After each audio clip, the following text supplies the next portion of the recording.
Well, good day and welcome to another session of Storytime. Today we're going to jump timelines a bit. We're going to jump a little bit forward because we're going to the story of Esther. And let me quickly give you a bit of a visual guide to where we are in the story. So we've been in the 70 years captivity, and during that time we looked at the story of Daniel, which is in our previous session. And from here on then, we're going to move into the return. Remember that Daniel was one of the first to be taken out of Israel or Judah into captivity to Babylon. And there were three stages of taking people away into the Babylonian exile. And now there's going to be three stages of returning out of the exile. So close to the end of Daniel's stories, he gets this vision and he understands from God that it is time for the end of the 70-year captivity. And then he starts interceding. And his prayer is being answered by God because a man by the name of Zerubbabel is going to be the first to lead a group of Judeans back to the land. And they're going to go and answer the call of a man called Cyrus, the king of Persia, to go and rebuild the temple in Jerusalem.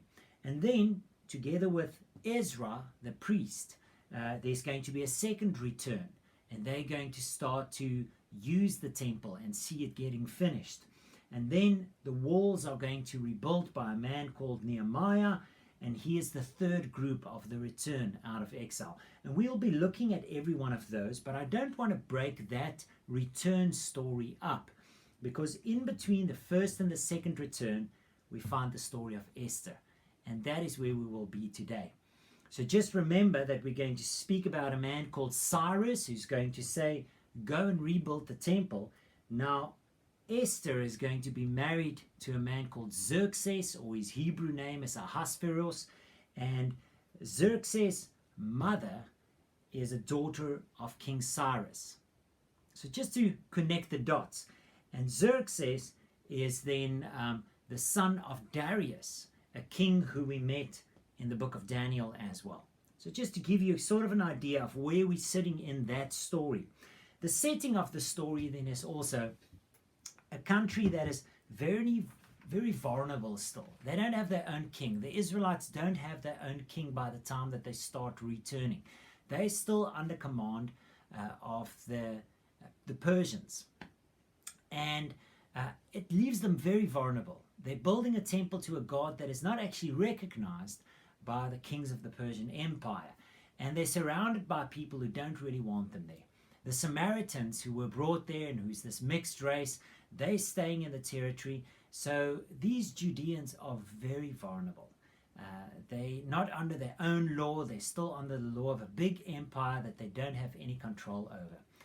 And they're also quite scattered still. Not all the Judeans have come back. Many of them have settled down, like the prophet told them. Jeremiah actually said through the word of the Lord, build houses, marry, settle in, and seek the peace of the land where you are, because in its peace you will find peace. So they've done that. They've settled all over the empire now in all of these little patches, and only a few of them have returned to rebuild the temple and eventually the walls of Jerusalem. So that's the setting of it, a very vulnerable people scattered over a very vast empire.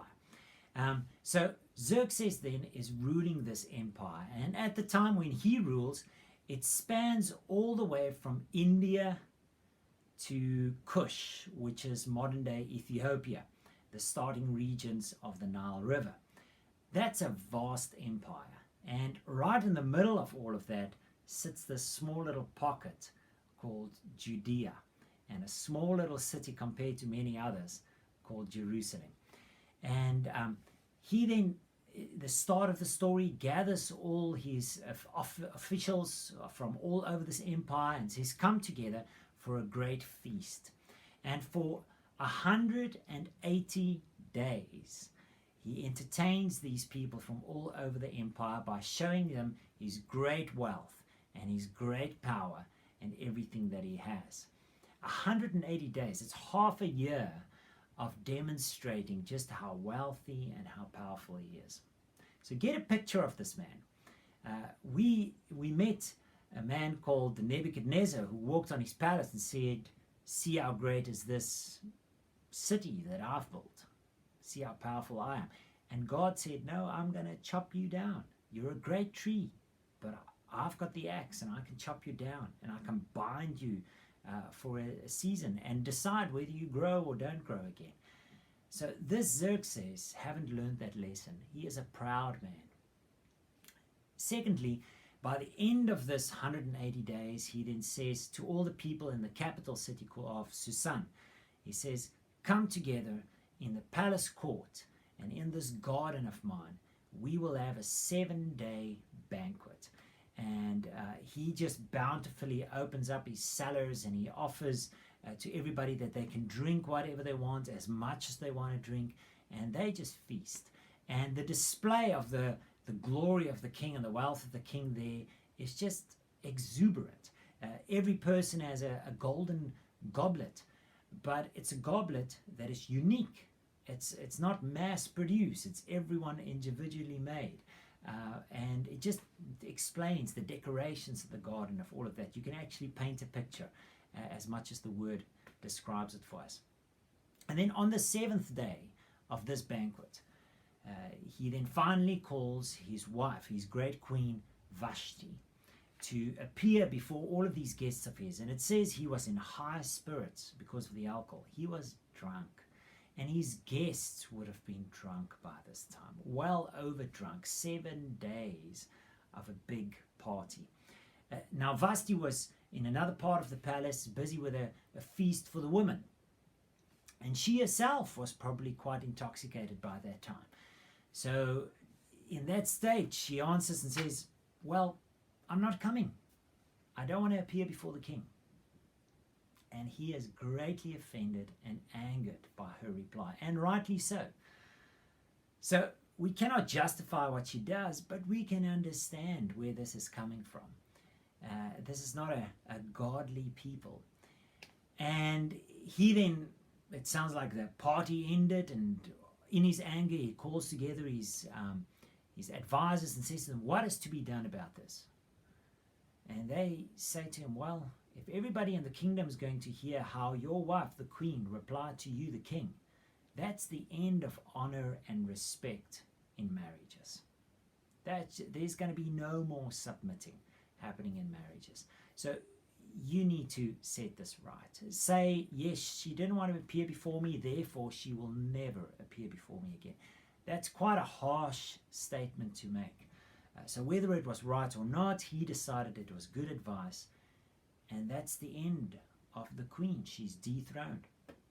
And then it says, when his anger subsided and he remembered Vashti and just how beautiful she was and what he had spoken over her, the judgment he had given, he felt pity and he missed her. And so the advisor said, "We can remedy this. Let's get together beautiful virgins from all over the empire, and we will bring them here into your harem, and they will have a period of purification, and then you can choose which one of these pleases you the most." Now, I know this story was used before as Jesus being the king and us, the bride of Christ, bring the beautiful Esther. I think it's a way too long a stretch. I think in some senses we can miss the main message of the story, but also we cannot liken Jesus onto this king. I really don't believe that's the picture that we can use. Just listen to what's happening. He's getting virgins from all over the empire. And night after night, he lets them come into his bedroom. And if he's not pleased with them, he sends them then not back to the same harem, but to another part of the harem where his concubines are. And unless they pleased him, and he called them back by name for a second interview with him, for a second night of sleeping with the king, they will never appear before the king again. And these women will never marry another man, ever. They will stay in the harem, forgotten by the king, and just sustained by the wealth of the king. It's a really sad story. And among all of these women, then, after 12 months of going through a purification and a beautification process, 12 months, finally Esther is ready to appear before the king. It's her night with the king. And she decides not to bring anything to enhance her beauty before the king. She just comes as she is. And he is pleased with her. And declares a holiday, the holiday in honor of Esther, the new queen. And he distributes royal gifts all throughout the empire, saying, I have found a new queen. Now, I believe truly it is God's hand in this matter, that a Jew becomes queen of the empire of Persia at this particular time. We see later on the statement by Mordecai, and I truly believe it's true. Yes, she came to the throne for a time such as this. And here starts the interesting part then, because Mordecai, her cousin, who raised her because she didn't have parents, so she comes from a really desperate situation. He remains at the entrance to the palace, close by, because he's really concerned about her. And his love and devotion to Esther is beautiful. He sends her advice all throughout the story and stays in contact. And he told her, do not reveal your nationality. And he had great wisdom in that, we'll see in the story. Do not reveal your nationality. Don't tell them that you're a Jew, an Israelite. And so she's on the throne. And we're about to meet another player in the story.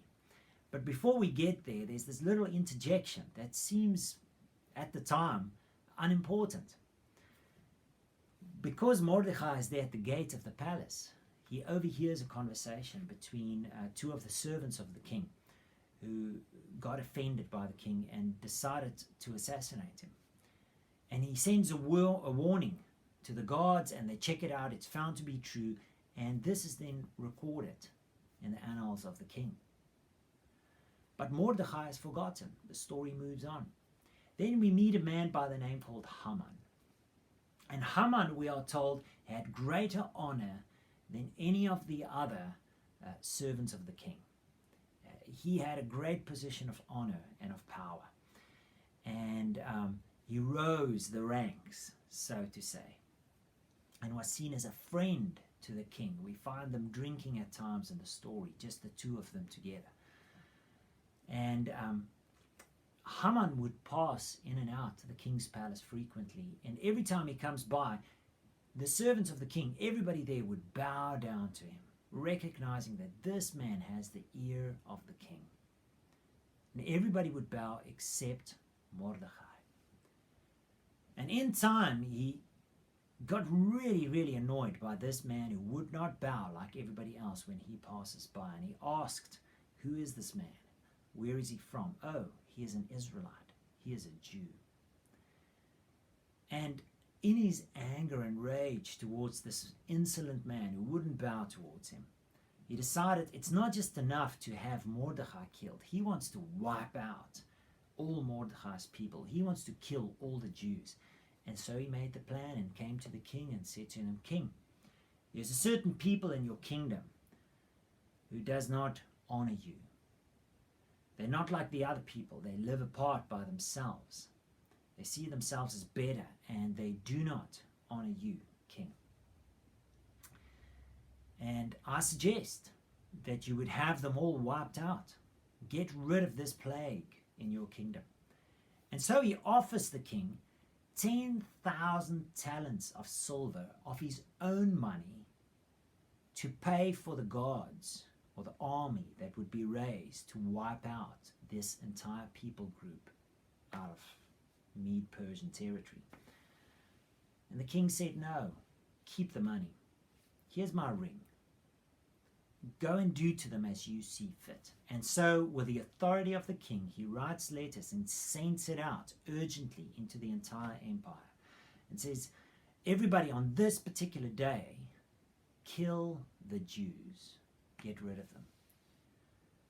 And then it just says this striking phrase. It says, the city of Susan was in chaos over this message. But Haman and the king sat down to eat and drink. The king had no idea what a terrible thing he has just commanded. It was really a foolish thing to do. He did not realize the emphasis of his decision or the freedom that he gave to Haman. And so Mordecai, obviously hearing about this as well, comes to the palace gate and calls a message to Esther through one of her maids and says, "Do you know what has been commanded by Haman? Do not remain silent at this time. Maybe you've been called to the throne for a time such as this." And then he says the striking phrase. He says, "If you remain silent." In other words, if you do not use your position to speak out for the Jews and to be used by God to save them, salvation for the Jews will come from another place, but you and your father's family will come to ruin. Listen to what he's saying. It's such a striking statement. He's got absolute faith that God has got us. God will save us in one way or in another. I believe, he says, that it's you that should be used by God, that God has placed you in a position for a time such as this to save the Jews. But if you choose not to be used, God will save us, but it'll be your ruin because you have not stepped up to the position that God has allowed you to operate in. And so she says, "Well, I cannot go to the king and speak to him just as I want. You have to be invited by the king into his presence or have an appointment with the king." Even the queen knew that. So she says, "Pray for me. Pray for me for 3 days. Pray and fast, and then I will go." In other words, prepare the way for what God will have to happen here. And then I will risk my life and go to the king without an appointment. And so they do. Isn't it powerful? She sits in this position, but she realizes that true power comes from prayer, from fasting, from seeking God's face. Salvation comes from him, not from a queen, not from a throne, not from a crown. And so finally the day comes and she does go to the queen, to the king.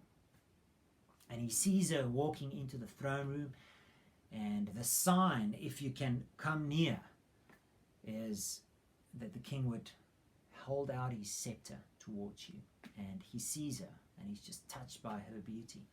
Knowing she doesn't have an appointment, she's not supposed to be here, but he has grace, and he holds the scepter out to her, and she comes and touches and kisses the scepter. And he says, "Oh, what is your request?" In other words, why did you come here? What's on your heart? I'll give it to you even if it's half my kingdom. Just this lavish freedom. Just ask and I'll give it to you. She's got absolute favor with the king. And then she says, "Please, if it pleases the king, come to a banquet that I will hold for you and for Haman this evening." And this flatters Haman no end.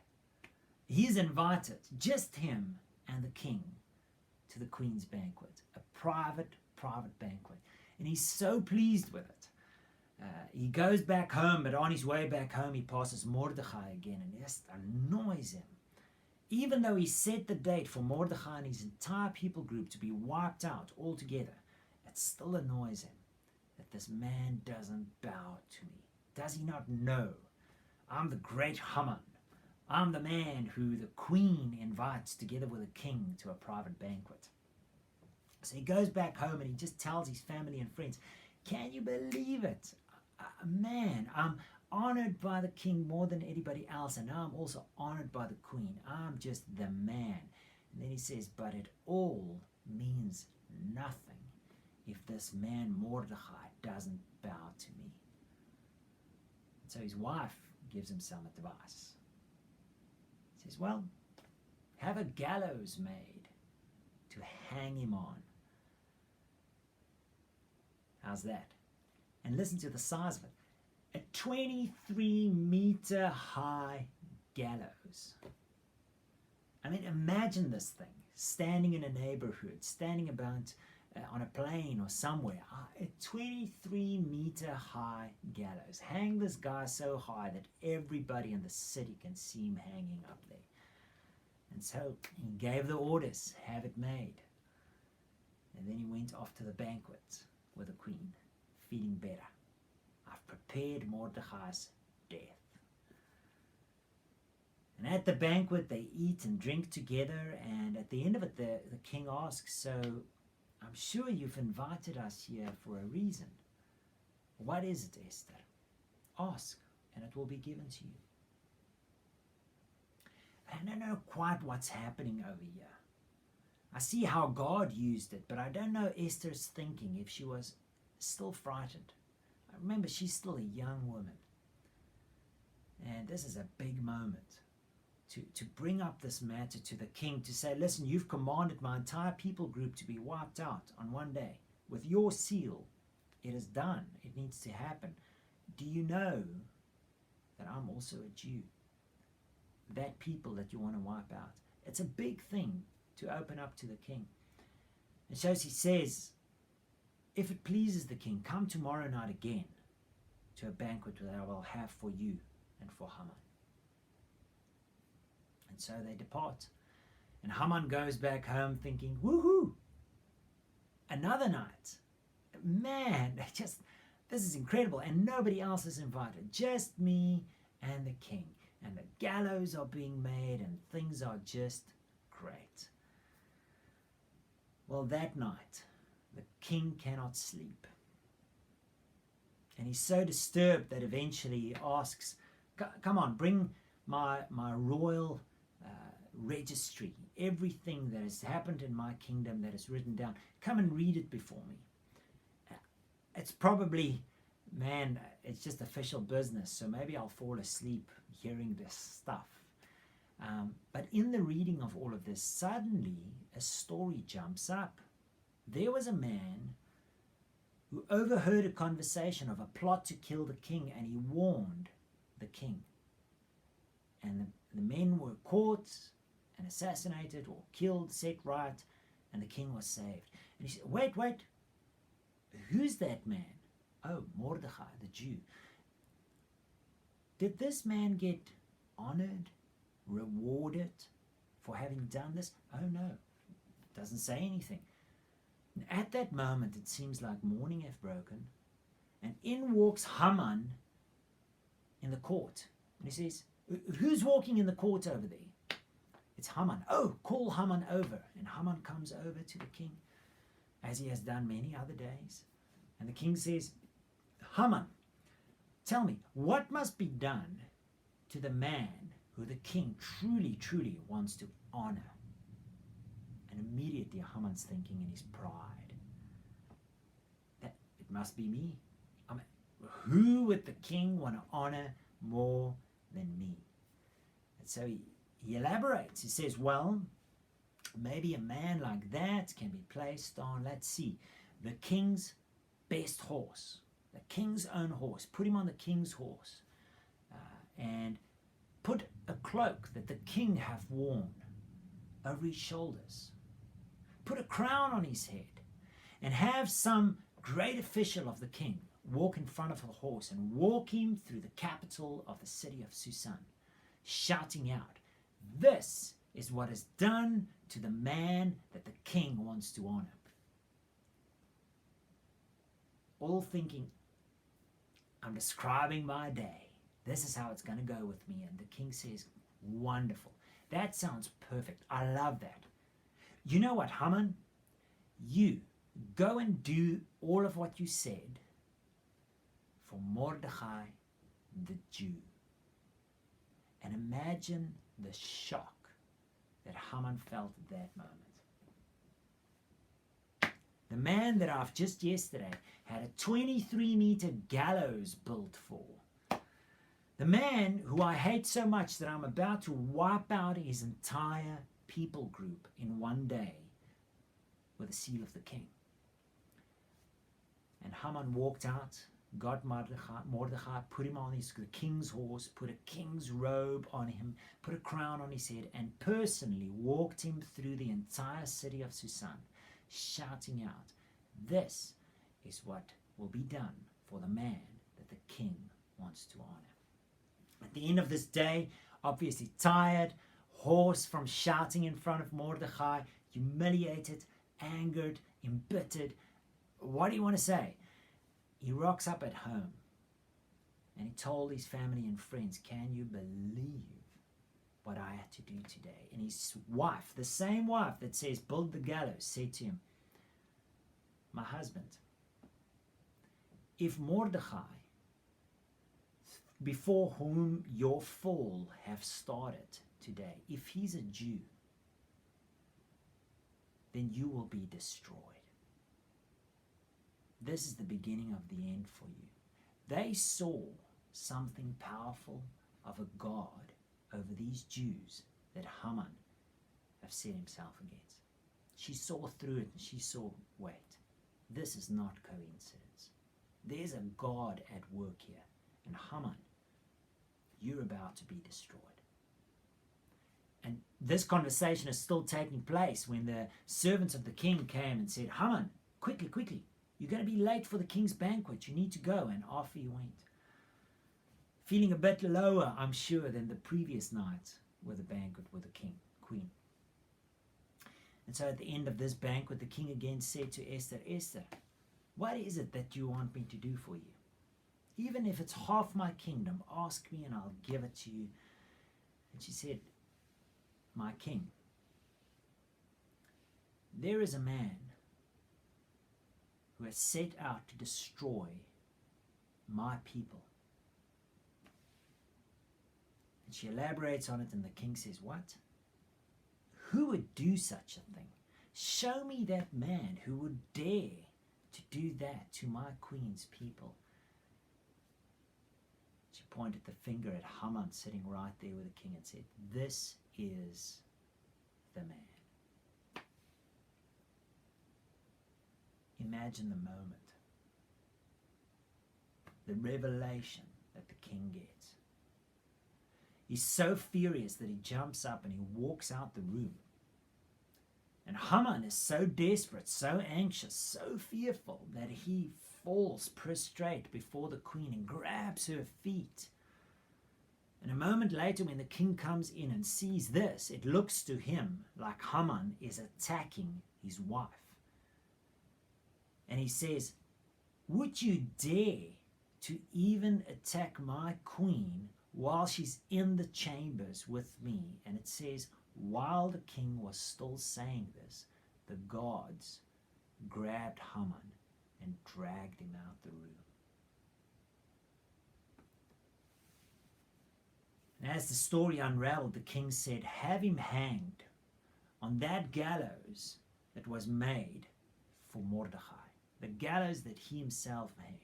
And Haman was hanged from a gallows 23 meters off the ground. The display that he wanted for that man that he hated out of his pride became his own death. But now there was a bit of a problem. Not a bit, a big problem. Because a command given by the seal of the king cannot be revoked. That's how the Persians and the Medes decided that their government would work. If the king said something, it had to be done. So he cannot just have a glib command. It has to be thought through, which means he cannot withdraw the command that Haman have made with his seal's authority. And so instead, he took the ring from Haman, he gave it to Mordecai now, a complete turnaround. And he said to him, you and Esther decide how you will mend this tragedy. And so they wrote letters with the same command of the king and stamped it and said, on this particular day, when all the enemies of the Jews wants to attack them, the Jews, by the command of King Xerxes, has the authority, has the backing of the king to defend themselves against their enemies. And so they readied themselves for this great day of battle. And on that day, with God's grace, the Jews had victory over their enemies. The day of gloom was turned around to a day of great victory. And then it sealed and said, there will be another day. You can again have victory over your enemies. And then a third time, the Jews in the citadel, in the capital city of Susan, had the authority to say, go again. You can again have victory over your enemies. And so what seemed to have been a destruction for the Jews became their great victory. And just think again of the situation that they were in. These Jews were people in exile. They were just returning to their homeland and they were scattered abroad. They don't have a king for themselves. They don't have their own army. They cannot make their own laws. Nothing. And yet, in a time when they didn't have their own king, where they didn't have their own armies, God, their king, and the angel armies of heaven were fighting with them. In that time, they saw a victory on a territory far, far wider than what the Jews have ever possessed for themselves. Far outside the promised land. If all the way from India to Kush, these pockets of Jews had victories over all their enemies all around. Incredible. So the lessons taken from this story is just phenomenal for us as Christians.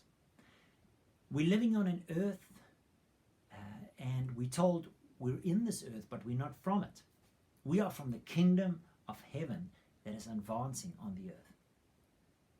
And we have to recognize that no matter in what country we're in, no matter under what government we are in, there's a king that can give us victory at this time that is far greater than we could, in human terms, gain for ourselves. That is the promise of this book. If we would turn to God and say, listen, it would seem like there's an attack against us. Like David would turn to God in his Psalms and say, God, my enemies are pursuing me. I call on you, God. I call on you to give the victory. Take the battle outside of the physical realm into the spiritual realm and say to God, I trust you for a victory in the midst of what would seem to be my destruction. That's the hope of the book of Esther. That's the glory of it. Outside of their own territory, outside of their own kingdom, with seemingly no authority, the God of heaven sends his angel armies, and therein lies their victory. It's a great encouragement. So next week then, once you've read the book of Esther, it's a great encouragement. We're going to turn then to the book of Ezra. And we're going to go after Chronicles right into the book of Ezra. And while Ezra writes the story, remember that he only comes in chapter 70 physically back to Jerusalem. But we will then see how they start returning. In the book of Ezra, if you've read those first 6 chapters, if you get ready for it, also go and just browse through the prophetic books that goes at this time, because you will see it quoted there. It's Haggai and Zechariah. At that time, through those 2 prophets, the Lord is speaking incredible encouragements to Zerubbabel and to Joshua the high priest as they re-establish the nation of God. So God, thank you so much for your encouragement. Thank you, Father, that whenever there seems to be an attack, you are over and above it. And we can turn to you. And in ways that we cannot fathom beforehand, you come through time and time again. And you turn what would seem to be disaster into victory as we trust you. Thank you for that encouragement, Jesus. To you be all the glory. Amen.